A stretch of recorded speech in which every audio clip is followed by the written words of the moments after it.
Italy Torino শহরে grill party ছিল আর সেই কারণে কিন্তু আমি রেডি হচ্ছি। সো হ্যালো এভরিওয়ান, আসসালামু আলাইকুম। কি অবস্থা সবার? This is Subarna from Subarna and Rakib.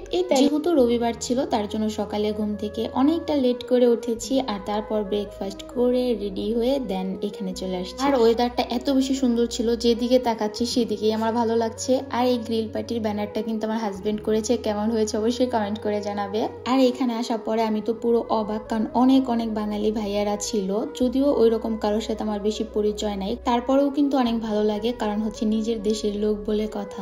এখন তো মোটামুটি অনেকটাই লোক কম, কিছুক্ষণ পরে দেখি কি অনেক অনেক লোক চলে আসছে। আমি তো বেশি লোক দেখলে ভয়ই পাই, কারণ কেমন কেমন জানি লাগে। আর এই ভিডিওটা আমার হাজবেন্ড করে দিয়েছে, সে সত্যি আমার একটা মহারাজ। এখানে যেহেতু ভাইয়ারা গ্রিল করছে তো এত কাছে তো আর আমি যাব না, তার জন্যই ও আমার জন্য এই ভিডিওটি করে নিয়ে আসছে। Thank you so much.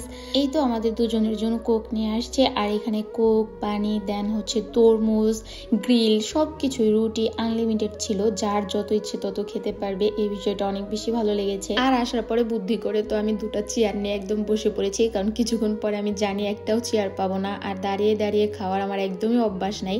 যদি পরিস্থিতি ওইরকম হয় ইনশাল্লাহ পারবো। তো আমি যে দিকেই তাকাচ্ছি ওই দিকেই দেখি কি মানুষ খাওয়া দাওয়া করছে। আর যখন কেউ খাওয়া দাওয়া করে নিজে একা বসে থাকা ব্যাপারটা জানি কেমন লাগে। আর আমি তো আমার হাজবেন্ডকে খুঁজেই পাচ্ছিলাম না, কারণ তার অনেক পরিচিত ভাই ব্রাদার ছিল, তাদের সাথে শুধু কথা বলছিল যে এটা ওইটা।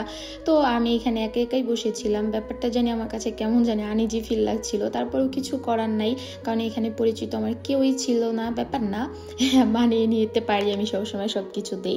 তো এই তো আমাদের খাবার চলে আসছে, খাবারটা অনেক টেস্ট হয়েছিল। আর আমি এখন দেখাচ্ছি সবাইকে, যেই দেখো আমাদের খাবার চলে আসছে, তোমরা শুধু একা একা খাবে তাই না? তো যাই হোক, এই তো আমরা খাওয়া শুরু করে দিয়েছি। আর খাবারটা অনেক অনেক বেশি টেস্ট হয়েছিল। অনেক দিন পর পুরো একটা গ্রিল খেয়েছি আমি।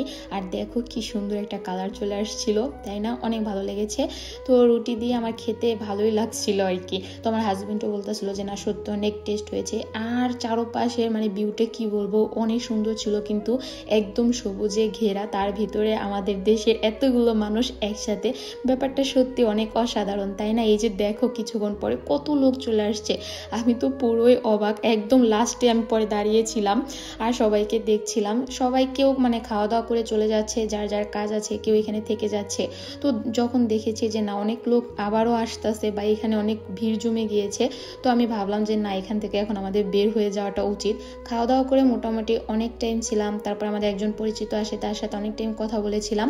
দেন আমরা ওইখান থেকে ম্যাকডোনাল্ডসে চলে যাই। আর এইখানে হচ্ছে আমি এখন একটু খেয়ে নিচ্ছিলাম মিল্কশেক, আমার এটা অনেক পছন্দের। কেন জানি না গলাটা কেমন জানি শুকিয়ে যাচ্ছিল।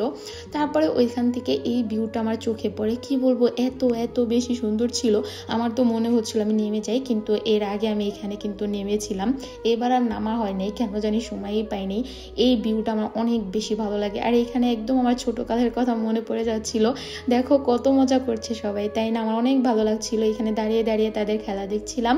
যাই হোক, তারপরে এই তো আমি সুন্দর করে এখন বাসার দিকে চলে যাচ্ছি।